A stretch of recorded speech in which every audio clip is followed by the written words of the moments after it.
Hey there friends, welcome back to my channel on What's Cooking today on Perfiqeats. If you guys are new here, my name is Emma and I make easy breezy recipes for those of you guys who are new to cooking. Today I'm gonna make a very quick and easy palak paneer, one of my favorite North Indian dishes, and here's how it is. You guys will need a bunch of spinach, some ghee, cumin seeds, coriander powder, garam masala, and 4 to 5 dried chillis. Finally chop around 2 onions, some minced garlic, and 1 tomato without the seeds.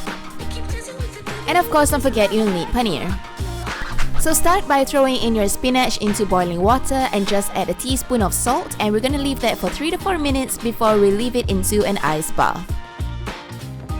So while that is cooling down, we're going back to the pan and we are going to add in 2 to 3 tablespoons of ghee.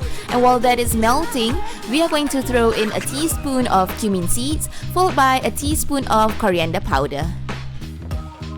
Next, we're going to throw in 4 to 5 dried chilies, followed by your finely chopped onions.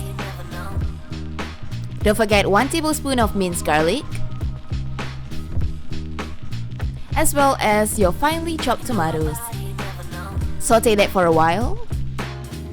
And we're going to return to our spinach. We're going to blend this until it turns into a puree just like so.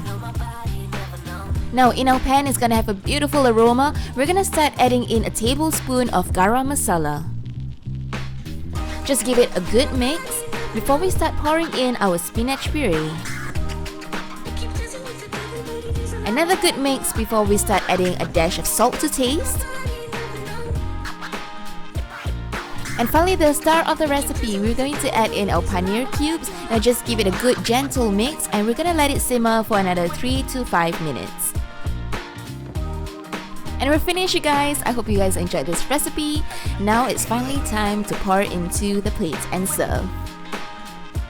Give this recipe a try and let me know what you think. Be sure to like and subscribe to our YouTube channel and follow us on Perfiqeats on Instagram. Bye, you guys!